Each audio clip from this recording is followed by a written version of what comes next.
कार्तिक उस जादुई पिरामिड में था। माया अनुनाद को भेदने की कोशिश में श्वेता के रूप में एक साथी पा चुकी थी। पापराज ब्रह्मलोक में फंसा हुआ था और विनाश को ब्रह्म राक्षस ने सबक सिखाना जारी रखा हुआ था। लेकिन जीवन और महादेवी अपनी अपनी साधना में लगे हुए थे। वे दोनों अपनी अपनी अलग शक्तियों की साधना में लीन थे। अगर उनसे कहा जाता कि तुम लोग मिलकर अपनी शक्तियों को काली ऊर्जा के सामने जंग में लगाओ, तो स्वाभाविक है कि दोनों ये बात नहीं मानते, क्योंकि इसके पीछे उनके अपनेपन और उनकी दूरियों की कहानियां जुड़ी थीं। और शायद इस जंग में उन दोनों का साथ आना जरूरी था। यही वजह थी कि कार्तिक एक ऐसी जगह था जहां से उसे इस समस्या का उपाय मिलने की संभावना थी। हालांकि ये बात अभी कार्तिक को पता नहीं थी। कार्तिक फिलहाल उस बच्चे को, यानी अपने ही अतीत के रूप को गोद में लिए हुए उस बहुत बड़े मैदान जैसे कमरे की दीवारों की तरफ जा रहा था। उसने इस बात पर ध्यान दिया था कि पिछली बार जब उसने उन दीवारों पर अपनी ऊर्जा का प्रबल प्रहार किया था, तो उसमें से बहुत से शब्द बाहर आकर चमकने लगे थे। लेकिन शायद ऊर्जा का प्रहार इतनी दूर से किया गया था कि उसकी वजह से वहां जो प्रक्रिया होने वाली थी वो पूरी तरह हो नहीं सकी थी। इसलिए अब वो उस दीवार के करीब जा रहा था ताकि वो ज्यादा करीब से उस पर अपनी ऊर्जा का प्रहार करके ये समझ सके कि ये मामला क्या है। इस बीच उसकी गोद में छोटा कार्तिक हैरान परेशान होकर चारों तरफ देख रहा था कि ये क्या हो रहा है। आश्चर्य की बात थी कि इतना छोटा बच्चा एक अजनबी जगह और एक अजनबी इंसान के साथ होकर भी रो नहीं रहा था। वो एक बहादुर बच्चा था और ये देखकर कार्तिक को खुशी हो रही थी।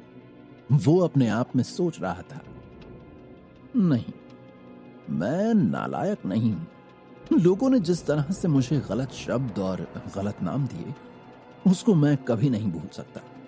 अगर ये बच्चा मैं ही हूं, तो आगे जाकर इसके साथ बहुत कुछ ऐसा होने वाला है जो इस पर बुरा प्रभाव डालेगा।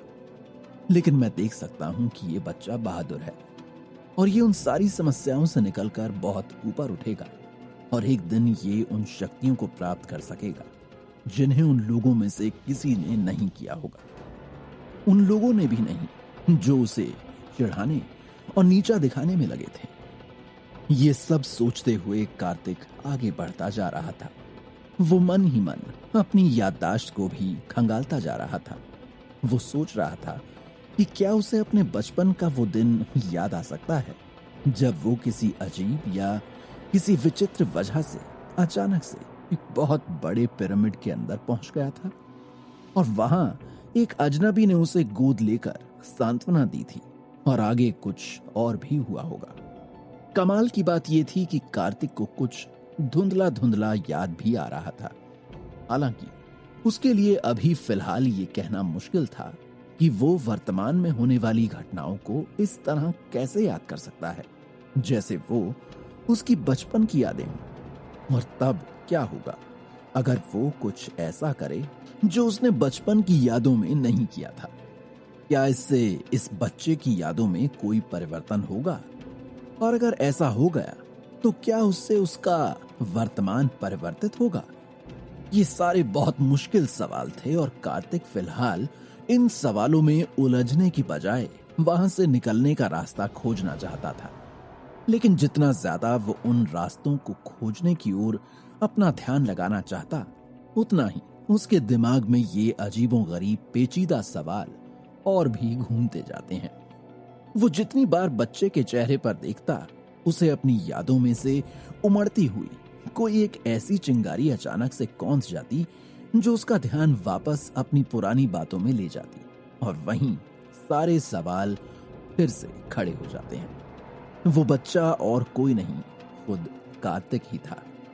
ये बहुत ही अजीब बात थी जिसका कोई और छोर कार्तिक की समझ में नहीं आ रहा था। आखिर वो खुद अपने ही अतीत के रूप के सामने कैसे हो सकता था?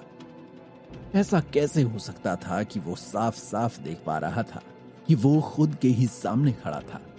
उसने आगे बढ़ते हुए अपने आसपास देखा और उस बड़े से मैदान जैसे कमरे में हर तरफ बनी हुई आकृतियों में उसे कोई भी जीवित व्यक्ति कहीं नहीं दिखाई दिया। तो फिर आखिर ऐसा कैसे हो सकता था कि ये बच्चा कहीं से अचानक आकर उसके सामने खड़ा हो गया? उसने आखिरकार उससे पूछा, तुम यहां कहां से आए हो? इससे पहले तुम कहां थे? कितनी देर पहले तुम यहां पहुंचे? वो बच्चा घबराया हुआ था और उसने कहा, मुझे कुछ भी नहीं पता।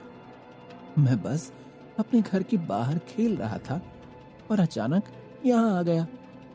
अब कार्तिक को इस बात की संभावना लग रही थी कि यहां आना सिर्फ जीवन की वजह से नहीं है, बल्कि इसके पीछे कुछ विचित्र बात हो सकती है। हो सकता था कि उस जादुई रिबन की शक्ति को ही किसी और शक्ति ने अपने पक्ष में कर लिया हो, जिसकी वजह से वो वहां से यहां पहुंच गया। क्या उस रिबन का कोई दुरुपयोग हुआ? वो इस सब के बारे में अभी नहीं सोचना चाहता था, बल्कि उसे जल्द से जल्द यहाँ की समस्या का निपटारा करना था। इसलिए वो आगे बढ़ा और उसने बच्चे के गालों को हाथ लगाकर इस बात की ताकीद की कि वो वास्तव में वहां पर उपस्थित था। और ऐसा करने पर वो फिर से चौंक गया, क्योंकि वो बच्चा वहां होकर भी नहीं था। दरअसल वो किसी और लोक या स्थिति में होने वाली किसी घटना का एक अवतार रूप था। इसका मतलब है कि यहां जो भी हो रहा है वो अतीत और भविष्य को एक साथ ला सकता है, और ये मेरा ही रूप है जिसे अतीत से यहां पर एक आभासी रूप में लाया गया है। ये बात कार्तिक की समझ में आ गई थी। ये शक्ति जो भी है वो न सिर्फ कई लोगों में और आयामों में काम कर सकती है, बल्कि वो समय में भी आगे और पीछे एक साथ जा सकती है। इसका अर्थ था कि ये कोई बहुत ही शक्तिशाली प्रभाव है। क्या इसके पीछे कोई जीवित शक्ति है या कोई ऊर्जा का प्रवाह है? इस बारे में अभी कार्तिक का कोई स्पष्ट मत नहीं था। इसलिए उसने अपने ऊर्जा के प्रहारों को चारों तरफ डालना शुरू कर दिया था और उसकी ऊर्जा तेजी से निकलकर उस कमरे की दीवारों से टकराने लगी। जैसे जैसे ऊर्जा के वे प्रवाह दीवारों से टकराते, उन पर बनी विभिन्न आकृतियों से परावर्तित होकर वे दूसरी तरफ चले जाते। इस तरह कुल आकृति उसके सामने कुछ पल के लिए आती और फिर गायब हो जाती। कार्तिक बिना कुछ समझे ही ये कोशिश लगातार कर रहा था कि शायद उसके ऊर्जा के प्रवाह से कोई परिवर्तन इस कमरे की दीवारों में हो जाए। वहां पर कुछ भी होता, चाहे वे दीवारें टूटती या उसमें से कोई निकलकर आता या फिर कोई और परिवर्तन होता, लेकिन हर स्थिति में कार्तिक को इस बारे में अब से बेहतर जानकारी होती। ये सब क्या चल रहा था और ये जगह कौन सी थी? इसलिए वो लगातार इस प्रयास में लगा रहा, और जब उसे लगा कि उसकी ऊर्जा का प्रहार उसे कोई पर्याप्त प्रतिक्रिया नहीं दे रहा है, तब उसने आसमान में उतरते हुए अपने दोनों हाथ जोड़े और अपनी ऊर्जा के सर्वोच्च रूप वामन ऊर्जा को इकट्ठा किया। और इसी के साथ उसने वामन ऊर्जा का एक वार सामने की ओर किया। सामने एक शिलालेख पर उसी प्राचीन भाषा में कुछ लिखा हुआ था, और जैसे ही वो प्रभाव उस पर पड़ा, बहुत सारे शब्द अचानक चमक उठे और उसमें से ऊर्जा के रूप में विभिन्न आकृतियां बाहर आने लगी, और ये आकृतियां आपस में मिलकर एक क्रम बनाने लगीं। कार्तिक ने उस क्रम को बड़े ध्यान से देखा और उसे समझने की कोशिश की। वे शब्द मिलकर एक आकृति बना रहे थे, जिसे देखकर कार्तिक चौंक उठा। ये चेहरा तो जीवन के जैसा है। वो चेहरा जीवन के जैसा था, लेकिन वो जीवन नहीं था। वो चेहरा जीवन के पिता तक्षक का था। जीवन के पिता तक्षक ने कलयुग को संसार में लाने के अपराध बोध की वजह से अपने आप को इन दीवारों में शक्ति के रूप में कैद कर लिया था। इसके पीछे वही कहानी थी जिससे जीवन और माधुरी यानी महादेवी का अतीत जुड़ा हुआ था। जीवन और माधुरी तो उस वक्त ये मानकर ही बैठे थे कि उनका जीवन अब एक सही पटरी पर जाने को तैयार था। जब जीवन के पिता तक्षक ने माधुरी को अपनाने के बारे में जीवन को सकारात्मक रुख दिखाया, तो जीवन को ऐसा लगने लगा था जैसे उसका और माधुरी का जीवन एक साथ जल्द ही शुरू होने वाला है और ये बहुत खूबसूरत होगा। वो माधुरी पर पूरी तरह लट्टू था और हर हाल में बस यही चाहता था कि माधुरी उसके जीवन में उसकी जीवन संगिनी बनकर आ जाए। जीवन का पत्र जब माधुरी को मिला था तो उसे लगा था कि अब जल्द ही उन दोनों की नई जिंदगी की शुरुआत होगी और वो दोनों हमेशा साथ साथ खुश रहेंगे। जीवन के दिमाग में भी ऐसा ही कुछ चल रहा था और उसे भी लगा था कि उसके पिता की तरफ से हां कहने के बाद अब उसके और माधुरी के एक साथ नई जिंदगी शुरू करने के काम में कोई बड़ी अड़चन आने वाली नहीं है। लेकिन सब कुछ इतना भी आसान नहीं था। माधुरी के पिता केशव उस समय किसी और ही काम में लगे हुए थे। ये एक ऐसा काम था जिसके बारे में किसी को कोई जानकारी नहीं थी। माधुरी सोच भी नहीं सकती थी कि उसके पिता इस तरह की एक साधना में व्यस्त हैं जो सारी दुनिया को उलट पुलट कर रख सकती है। केशव उस समय एक सफर पर जा रहे थे जहां सारे माध्यम ऊर्जा के लोगों के अध्यक्षों की एक बड़ी वार्ता होने वाली थी। इस बैठक और वार्ता का आयोजन सागर लोक में होने वाला था।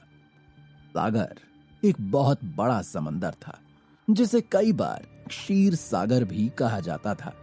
यह समुद्र ब्रह्मलोक से सीधे ही ऊर्जा प्राप्त करता था और बाकी सभी लोगों को इसी से ऊर्जा अपने अपने रूप में प्राप्त होती थी।